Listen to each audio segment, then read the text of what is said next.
인지에서 좋네요. 그 코비드 이후의 미래, 일의 미래라고 이제 보고서를 냈는데요.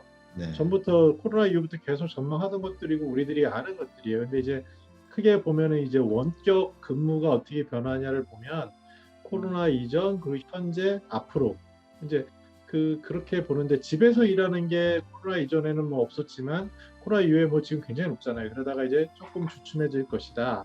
그리고 전자상거래 같은 경우는 앞으로 더 늘어날 것이다. 그리고 뭐 자동화랑 AI는 급속히 지금은 덜한 것 같지만 코로나 이후에는 어마어마하게 늘어날 것이다라는 것을 이제 보여주고 있고요, 장표로. 그러면 이제 그러면 요약을 하면 크게 세 가지인데 원격 근무, 그다음에 디지털화, 자동화. 우리들이 다 이제 생각해 볼 수 있는 것들이죠. 그래서 그럼 이런 것들이 과연 어떤 식으로 영향을 미치냐 보시면 그 X축인 경우에는 앞으로도 더 이렇게 구매할 의향이 있다라고 얘기하는 거고 미래에 관련된 거. 예를 들어서 가게에서 스스로 체크아웃 하는 거 있죠. 저희도 집 앞에 이제 아이스크림 가게가 있는데 그런 데는 사람 쓰는 게 비용이 안 나오잖아요. 그러니까 각자가 셀프 체크하고 그다음에 계산해서 나가는 이런 식의 거에 대해서 앞으로 하겠다가 뭐 거의 83% 정도까지 올라가니까 의향이 굉장히 높은 거죠. 그리고 이제 Y축을 보면은 현재 코로나 이후에 얼마나 성장했느냐인데 뭐 아이들 같은 경우에 이제 원격 교육 같은 거 그리고 이제 우리나라는 뭐 그 의료 쪽에 그 이슈가 있어서 그렇지만 앞으로 점점 원격 진료 이런 쪽은 뭐 어마어마하게 성장하고 정부에서는 이제 커뮤니티 케어라고 해서 준비를 많이 갖췄어요. 갖추려고 하고 있는데 중요한 건 이제 의사 선생님, 간호사 선생님들의 이제 의지가 더 중요하니까 우리나라는 그런 쪽에서 장애는 있어 보이지만 이게 이제 방향성이다. 라고 얘기를 하는 장표라고 볼 수 있습니다. 그 다음에 이제 얘네들이 어떻게 그럼 앞으로 미래를 전망할 때 어떤 기준으로 했냐면 그 코로나 이후에 대면 접촉과 근무 환경이 어떻게 변하느냐로 본 거예요. 그래서 그 중에서 각각의 속성들을 보면 이제 육체적으로 얼마나 그 친밀하게 만나야 되느냐, 일의 특성이. 그리고 이제 서로 상호 교류가 얼마나 자주 있어야 되느냐. 그리고 이제 이방인들이 얼마나 자주 노출될 거냐. 그리고 이제 실내 근무 비중이 어떠느냐. 뭐 이러한 것들. 그리고 그 장소에서만 해야 되는 그 의존성이 얼마나 높냐.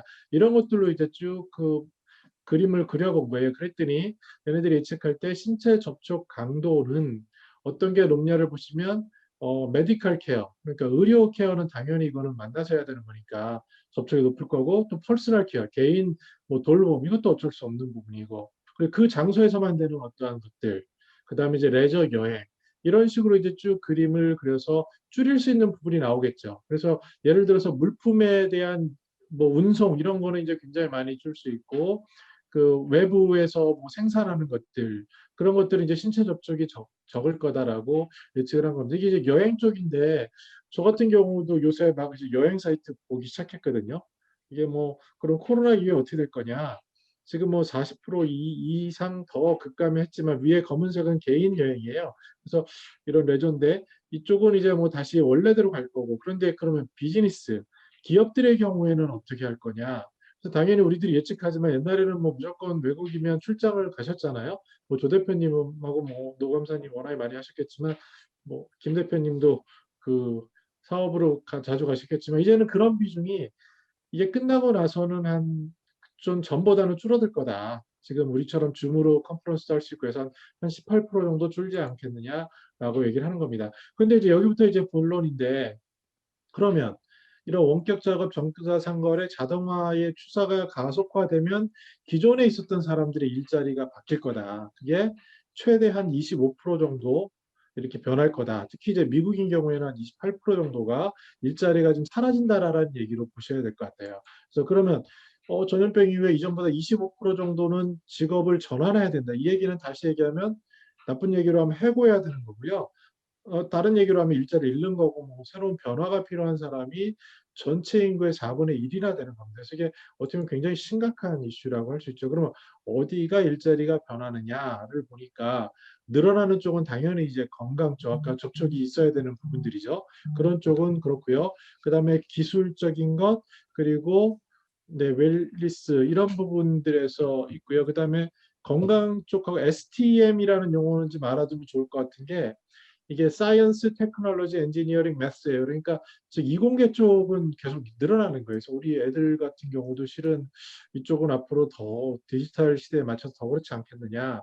그리고 이제 트랜스포테이션 이동하는 것, 그리고 비즈니스랑 리걸 쪽인 뭐 전문적인 쪽은 그래도 다 괜찮은데 어느 쪽이 그럼 줄어드냐를 보면은 어떤 예전에 했던 그 약간 저임금이라고도 할 수 있고요. 그 사무실에서 서포트하는 일들, 그리고 고객 응대하는 것, 그리고 생산하고 음식 서비스하는 것, 이런 부분들에 대해서는 일자리가 이제 줄어들 거라고 전망을 하고 있습니다. 그래서 여기를 보시면 임금 수준으로 본 거예요. 그 메뉴에 있는 파란색이 이제 높은 임금을 받는 사람들은 타격이 없어요. 그다 코로나 이전이나 이후나 뭐 큰 차이가 없는데, 그런데 중간에 미드레이지 정도를 보시면은 좀 조금 영향이 있고, 그 임금이 적은 사람들은 코로나 당시에는 마이너스 11% 정도까지 빠졌지만 이후에도 3% 정도까지 실직을 하게 되는 그런 현상이 있다라고 보여줄 수 있습니다. 그리고 더 구체적으로는 어떻게 보냐 보니까 누가 더 피해가 컸냐 보니까 여자 65 플러스, 그다음에 제일 큰 건 15세에서 24세예요. 그러니까 이제 아예 그냥 뭐 당연히 우리가 상상할 수 있는 거죠. 고등학교 졸업하고 뭘 하려고 그랬는데 할 게 없는 거죠. 특히 이제 대학교 졸업하고 하려고 그랬는데 할 게 없고. 그래서 이 부분이 되게 심각한 문제고, 임금으로는 말씀드린 것처럼 저소득 중간. 그리고 이제 그러면 인종적으로 보니까 아프리칸 아메리칸, 그리고 히스패닉 아메리칸, 아시안 아메리칸, 이 순서대로 또 이제 차별이 생기는 거예요. 그래서 아, 이게 좀 심각하구나. 그러면 오히려 아까 말한 25% 저임금은 다 누구냐? 현재 그 소외받는 사람들이라는 거죠. 그래서 그러면 미래에 대한 잡 스킬이 어떤 게 필요하냐를 보니까 이제 기술적인 거, 테크놀로지컬한 것이 지금 그래도 뭐 어디나 필요하고, 그다음에 이제 눈에 띄는 게 뭐냐면 소셜 앤 이모셔널이에요. 그러니까 이제 사회에 얼마나 그 사회성이 있느냐, 그다음에 감수성이 있느냐. 이게 이제 AI 시대에 우리가 필요로 하는 역량이라고 보지 않습니까? 근데 점차 줄어드는 건 뭐냐? 신체적인 것들, 그다음에 뭐 인지적인 거, 외우는 것들. 이런 것들은 이제 더 이상 뭐 사람들이 할 부분은 많이 줄어들지 않나라는 그런 얘기를 보여주고 있습니다. 그래서 예를 들어서 그러면 캐시어, 즉 계산원들의 직업이 어떻게 전환될 거냐를 좀 예상을 해본 거예요.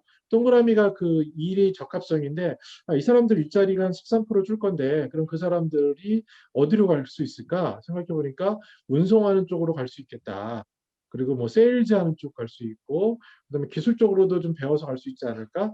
그다음에 아무래도 헬스케어 쪽에도 이동이 있겠다. 이런 식으로 쭉 얘기를 해서, 아, 그럼 줄어드는 사람들이 조금 더 연봉을 돈을 더 받으면서 할 수 있는 커리어 맵을 어떻게 할까를 생각한 겁니다. 그래서 정리하겠습니다. 정리해서 말씀드리면, 먼저 우리가 생각할 수 있는 것은 25% 정도가 일자리가 사라질 수 있다. 뭐 우리가 상상하는 건데 미국은 28%니까 심각한 거죠. 그래서 아, 그럼 이런 분들은 진짜 미래를 준비해야 되는데, 보니까 누가 타격이 심하냐 했더니 우리 시니어인 경우 플러스 65세 플러스도 좀 있었고요.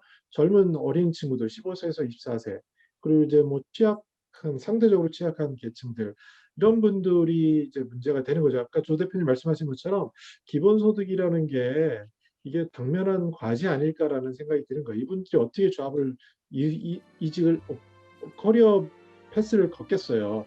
일이 없는데. 그러면 이제 있겠지만 그런 부분도 쉽지 않을 거고. 그래서 사회적 약자에 대한 배려는 단기적으로나 중장기적으로 굉장히 필요한 거다. 그다음 더 중요한 것은 그 잡스킬에서 필요한 게 뭐냐라고 봤을 때 그 테크놀로지컬한 것들, 특히 이제 우리가 지금 하는 줌이라든지 뭐 이런 걸 다 포함하는 거죠. AI라든지 디지털 리터러시, 이런 것들은 점차 강화돼야 된다. 그래서 옛날에 단순히 외우고 암기하고 이런 것에서 지나서 이제는 어떠한 기술에 대한 친화성, 그리고 사회적인 것, 그러니까 사회적이라는 것, 그리고 같이 사람을 배려할 수 있는 것, 또 감수성인 것, 이런 것들이 사람들이 향상시킬 그 분야다라고 맥킨지는 보고 있습니다. 네, 이상입니다.